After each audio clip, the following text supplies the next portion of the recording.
இந்த வீடியோ பாருங்க, கண்டிப்பா எல்லாருக்கும் சிரிப்பு வரும். டிவிகே கட்சிக்கு ஓட்டு போட்ட தற்கூறிங்க கண்டிப்பா அதை பார்க்கணும். ஏன்னா அவசரப்பட்டோம்ட்டு. ஏன்னா டிவிகே கட்சியின் ஃபைனான்ஸே இவர் தான்.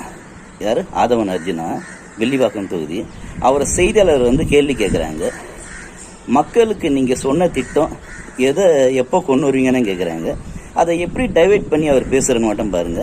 அதேமாரி உங்களுக்கு யாருக்காவது டவுட்டாக இருந்ததுன்னா டிவிகே எம்எல்ஏ யார் யார் வந்துக்கிறாங்களோ இதே கேள்வியை, செய்தியாளர் கேட்ட கேள்வியை நீங்களும் ஓட்டு போட்டவங்க தாராளமாக கேட்கலாம். ஓட்டு போடுவது உங்களுடைய உரிமை. அவங்க கொடுத்த தேர்தல் வாக்குறுதியை நீங்கள் கேட்கறது அது உங்களுடைய உரிமை. தாராளமாக உங்கள் வாக்குறுதியை எப்போது செய்வீர்கள் என்று தாராளமாக கேளுங்க. உங்களுக்கு நல்ல தகவல் வருதா பாருங்க. இல்லை இதேமாரி டைவெர்ட் பண்ணுறாங்களா பாருங்க. இல்லை நம்ம தேர்ந்தெடுத்த எம்எல்ஏ சரியான ஆளான்ட்டு தற்கூறிகளா பார்த்து, உங்களை தற்கூறின்னு நான் சொல்வதோட நீங்கள் இதுலேருந்து வெளியே வந்துட்டீங்கன்னா நீங்கள் தற்கூறி இல்லை. இதிலே நீங்கள் உங்களுக்கு சரியான ஒரு பதில் கிடைக்காம திரும்ப அதிலே இருந்தீங்கன்னா நீங்கள் தற்கூறி தான். அதனால் அனைவருக்கும் தெரிவித்துக் கொள்கிறேன். இந்த வீடியோவை கண்டிப்பாக பாருங்கள். கொடுத்த வாக்குறுதிகள் எல்லாம் விரைவில் செய்வீங்களா, இல்ல 2-3 ஆண்டுகளுக்கு பிறகு செய்ய திட்டமா? நாங்க ஆரம்பத்திலேயே சொன்னோம், கொளத்தூர்லயே திரு மு க ஸ்டாலின் அவர்கள் தோப்பாருன்னு நான் சொல்லியிருந்தோம். கொளத்தூர் பிரச்சாரத்தில் சொல்லியிருந்தோம். எங்களுடைய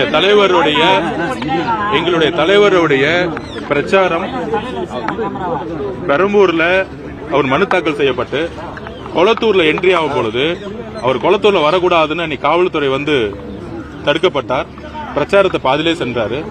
தலைவரோட வருகையிலே 1 லட்சம் பேர் கொளத்தூர்ல கூடும் பொழுது அடுத்த நாள் கொளத்தூர் மீட்டிங்ல நான் பதிவு பண்ணேன். என்னுடைய பேச்சுல கொளத்தூர்ல மு க ஸ்டாலின் அவர்கள் கடுமையாக தோப்பார் அப்படிங்கறத நாங்க சொல்லிட்டே இருந்தோம். கிரவுண்ட் ரிப்போர்ட்ல இருந்து அதை சாத்தியப்படுத்தியது பெண்களும் இளைஞர்கள் தான்.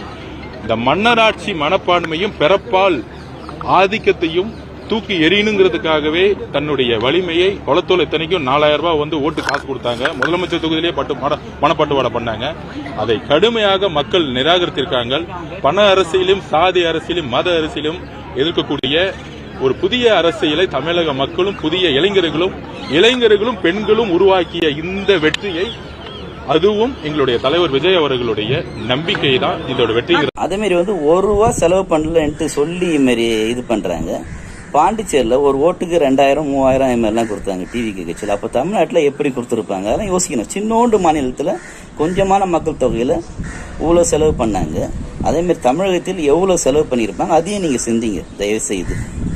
இது அதுக்குன்னு வாய்க்கிழியே பேசக்கூடாது. 1 ரூபா செலவு பண்ணாமன்ட்டு. எந்த அளவுக்கு எத்தனை 1000 கோடி இவங்க செலவு பண்ணிக்கிறாங்கன்ட்டு மக்களுக்கு தெரியுதோ இல்லையோ, புத்திசாலிகளுக்கு கண்டிப்பாக தெரியும்.